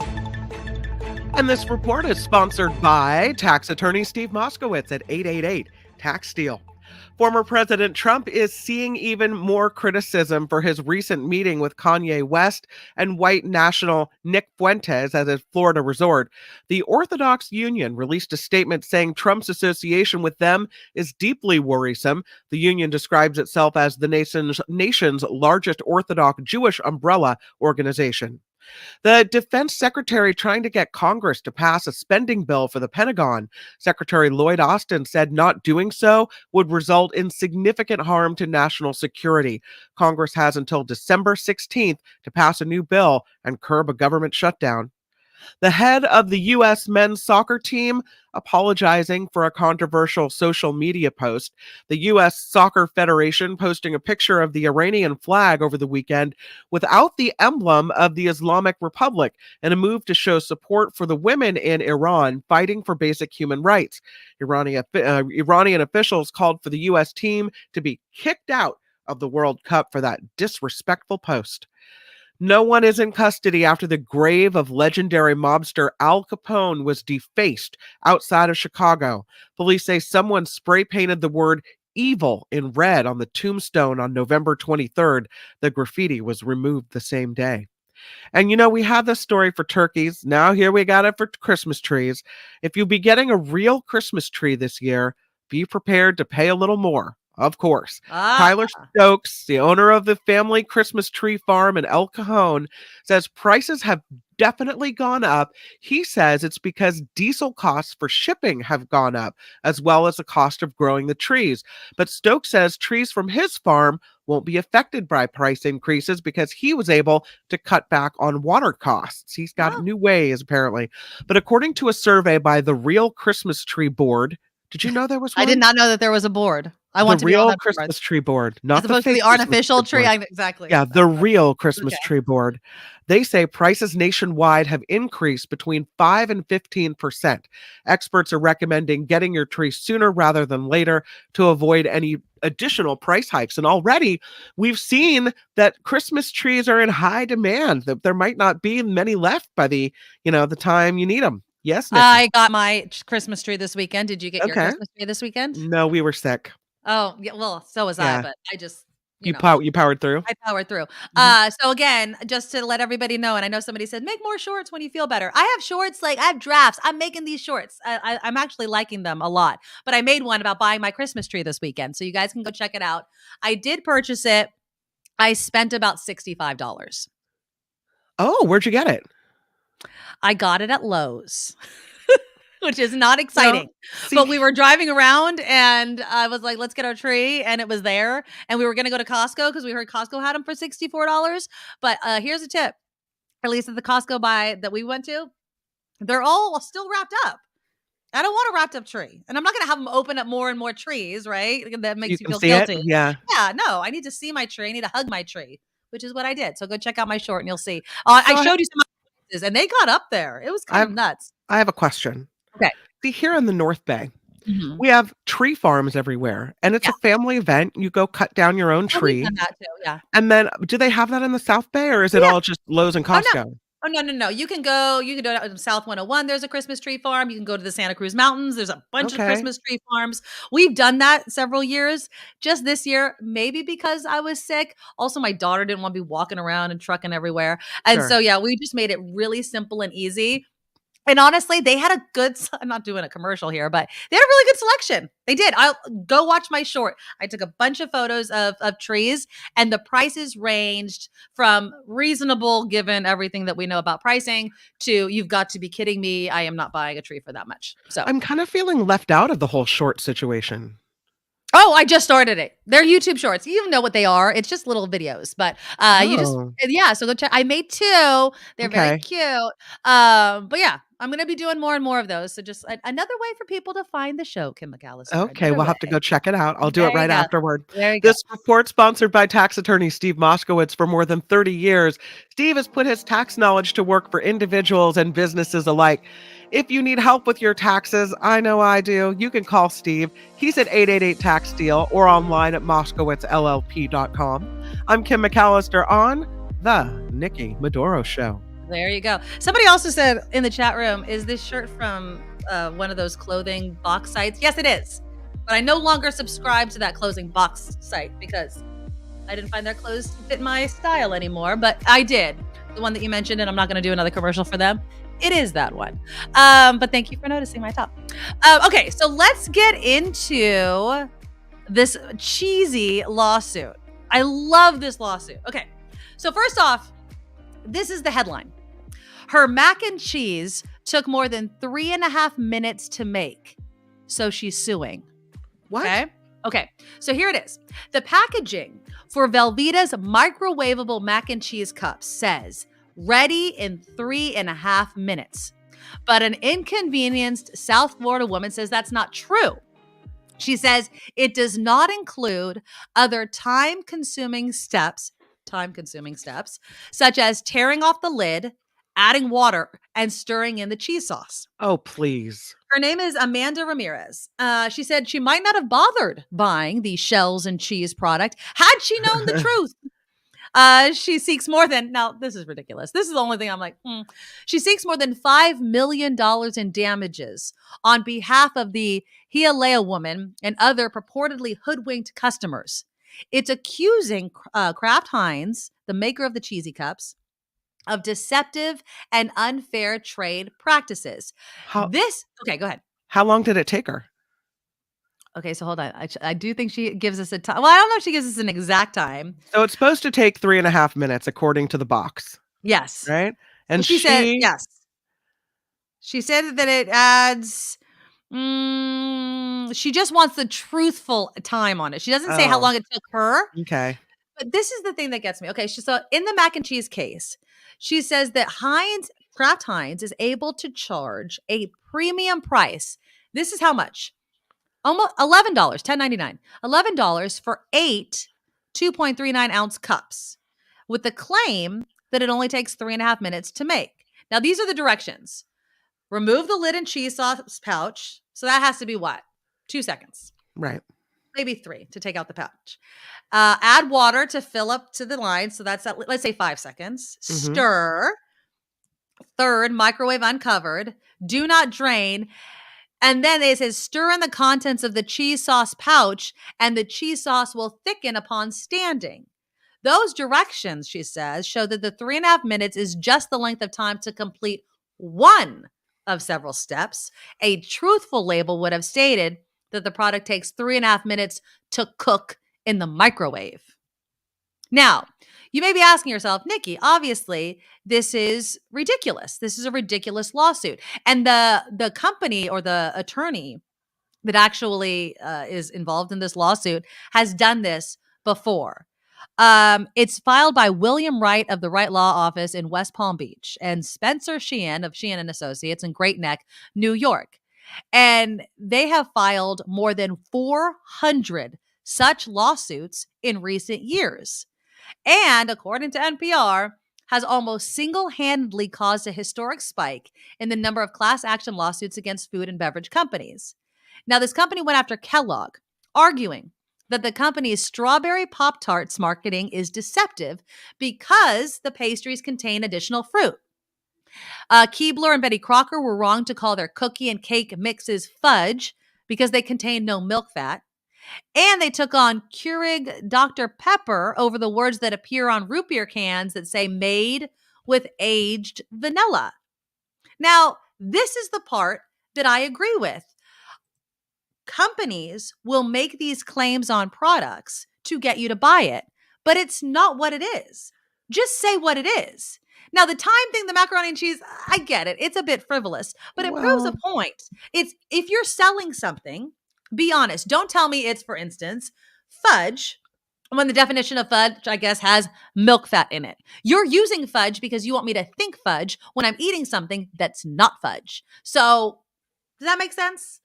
So I think it's twofold. One, this law firm that is behind all these lawsuits that appear frivolous on the surface, right, is really doing everyone a service by keeping companies honest. That's right. Thank you. That is But on totally the other hand, they're looking for easy pickings for money. And don't make it so easy. Then don't make it easy. And it's true. Like, there should be someone behind the advertising thinking, well, if we're going to put it on the box, then we're going to have to be honest about it. Like, in as little as 3.5 minutes might have worked, but not make it in 3.5 minutes because everyone moves at a different speed, right? So you have to, your wording has to be as accurate as possible. But is it a frivolous lawsuit? Yeah. Is it helping keeping companies honest? Yeah. Yeah. And so I don't actually mind that. So one of the attorneys said and told the Washington Post, there are a lot of people that may feel this is just a little fibbing and not really a case. And I get that. But we are striving for something better. We want corporate America to be straightforward and truthful in advertising their products. My firm also represents clients of what most would say are more compelling cases, arsenic and baby food, etc. But we don't feel corporations should get a pass for deceptive advertising. The consumers deserve better. Absolutely. Now, if they would have said only takes 3.5 minutes in the microwave, I bet she still would have bought it, right? I mean, if it's only 3.5 minutes in the microwave and I just have to stir some stuff up, I have to add that time. But again, I mean, we're probably talking about another minute at the most, make America great again. And it's mac and cheese here, people. It's already quick enough. I like, that's the reason why I like this lawsuit. I think that it proves a very good point. Oh, there we go. Oh, mainstream orange juice brands manipulate and homogenize their products with OJ flavoring. Oh, yeah. I mean, you have to just look at some of the descriptors on foods, right? It's like tastes like or added flavoring. This person says they'll settle out of court and add an asterisk to their labeling. Maybe, Eric. But at the same time, this one, we both said it. This is ridiculous. Every recipe has prep time and cook time. Prep time for taking a top off and stirring are separate from cooking time, meaning the actual time it takes in the microwave. I agree.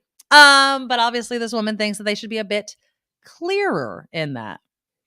Was this on the front of the box? Janet asks. I work in the label industry and have found out companies can put what they want on the front, but the back has to have well, that's interesting, Janet. Okay, so Janet, they could say whatever they want in the front. So if they say it's ready in 3.5 minutes and you turn it around and it says 10, is that okay?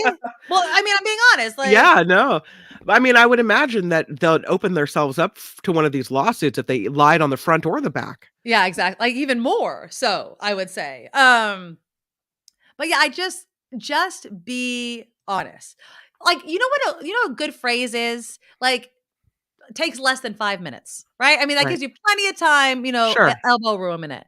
I bought a plastic container at the grocery store, Chelsea writes, which looked full of candy corn. However, first mistake. The bottom of the plastic container was concaved, so there was much less corporate greed. Yes, indeed. The packaging will get you.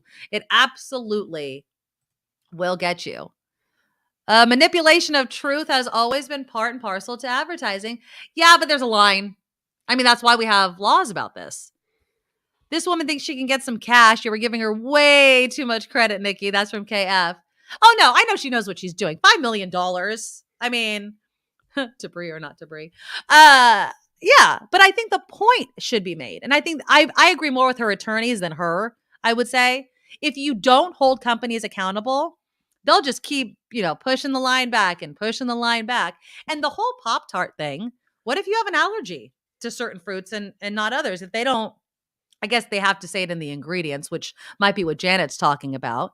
But yeah, I think you just have to be honest. Just be honest. I might buy it anyway.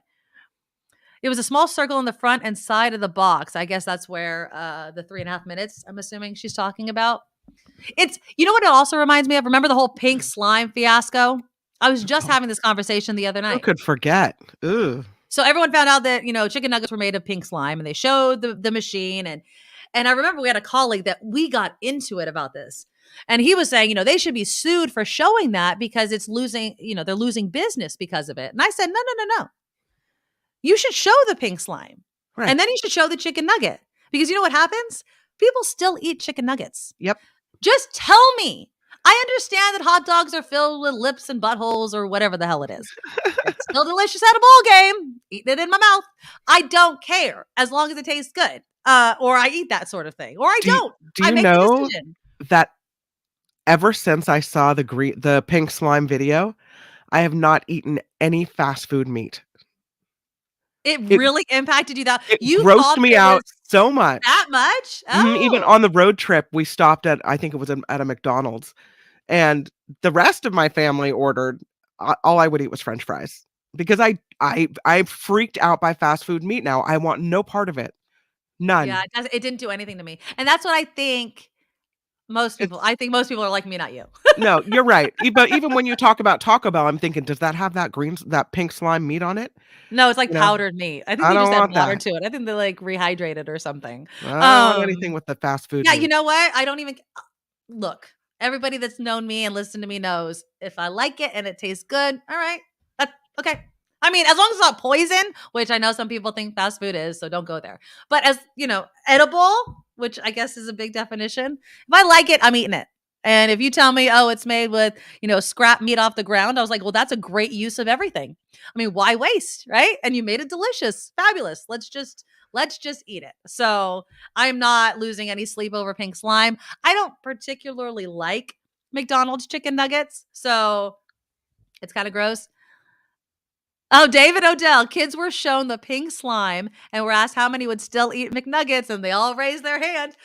Yes. Thank you for showing me that. Well, I bet, Kim, if you saw how a cow was slaughtered, right? Or how some of these animals are killed to be the food that you would eat, it would gross you out just as much. So fast food is disgusting. This is going to gross you out. Okay. But I live in Petaluma, and I've lived here a long time. And when I was a little kid living in the house next door where my mom lives, there was now it's houses, but before it was a farmhouse and a field.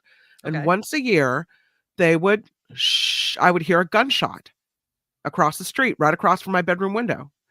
And it would wake me up, and I'd look out the window, and I could see that they had just shot a cow, and then they'd string it up, and then they would, take the meat and prepare it and do what they had to do once a year. So I come from a place where that happens. So I've seen that right out my bedroom window happening.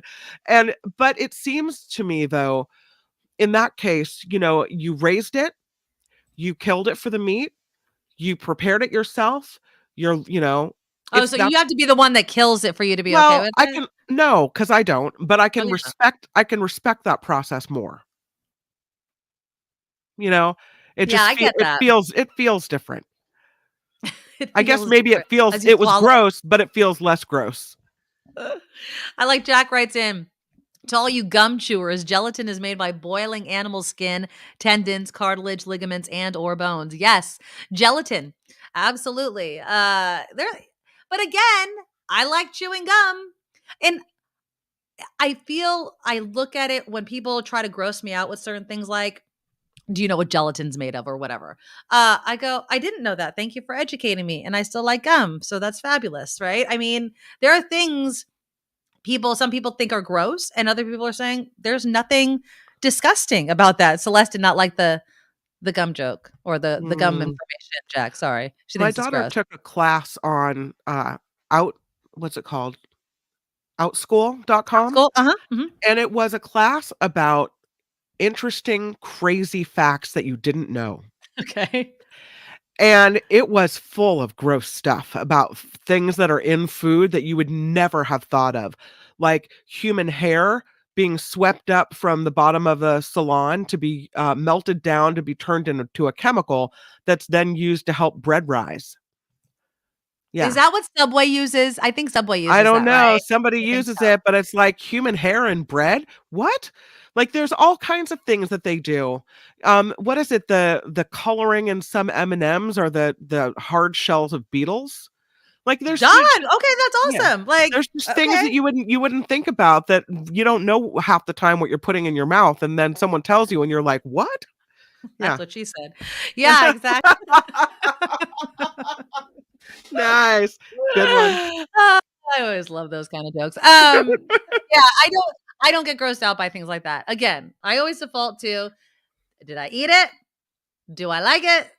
And do I really mind how it was made? So I won't eat foie gras. I think that is just Cruel. Yeah. cruel and inhumane. I think it's just I can't get past it. I've seen it on video. And so, but I wasn't a foie gras eater to begin with. See what I'm saying? So I never ate it, but I'm not going to try it now that I know. I'm not going to start to develop a palate for something that I knew was gross. But if my kid hands me a chicken nugget, I'm like, oh, it's made of pink slime. Whatever. Down the hole. And we'll just probably eat it. I have one more lawsuit I could squeeze in before the end of the show. And this one I wanted to do with you because when we talk a lot about work, and I would say, Kim, even though what happened at Station X happened, what did we always say? It's a fun career. It's a fun place to work because we played radio. Yeah. What's not to love about it, right? It is a fun thing to do. That's right. Well, this French man had filed a lawsuit against his employer, and he has won the right to not be fun at work. Okay. So the guy, it was just called Mr. T. He was fired from this company called Cubic Partners after refusing to take part in seminars and weekend social events. Now, he said there was too much drinking and promiscuity, and he argued that the fun culture in the company involved humiliating and intrusive practices, including mock sexual acts, crude nicknames, and obliging him to share his bed with another employee during work functions. Out of all of those things, that one is a big fat no. I don't even like sharing hotel rooms with people I work with. Like, You no. shouldn't be forced to go to company events if you don't want to. No, It not really at has all. nothing to do with whether or not you do your job well. I get team building. I get wanting everyone to have a good company Unless you're culture or paying me. whatnot. Yeah, unless you're No, paying me for the team building retreat, you shouldn't force. I'm not going. I'm not going. No. So I mean, apparently, the smart worker knows that if you do go to those things, then you're seen, yes, you can make those that's not relationships fair. stronger. You're the last person to get the layoff notice, unless they close down the whole station, because you're personable. I always hated going to that stuff. I never went to the KGO Christmas parties and all Well, I that. was also in the middle of the week. I was just telling my husband this, and I agree with everything that you just said, but I was just telling my husband because his company does an anniversary party instead of a holiday party, and they go all out, and they actually just had it not too long ago, and it's really fun. It's kid friendly. In recent years, it's been more kid friendly. It used to be like a dinner and a casino. Great fun, but KGO never really did. We did a Christmas party, but when I was working mornings, there was no way in hell I was going. No. And then when I worked evenings, I'd have to take my kids to school in the morning, so I couldn't just stay up in San Francisco. Plus, you and I both have to drive an hour and then an hour Exactly. home. So I'm not that's getting another hammered 2 or hours. anything. No, No, thank it you. was one of those things where I always, what I always wished that they would have done, and they never did it while it existed. I always wanted to do the office Christmas party. You know what I mean? Like, just be at the station Sure, yeah. and have the party there. That Right. way, when people, if they're still working when the party starts, they can come right out.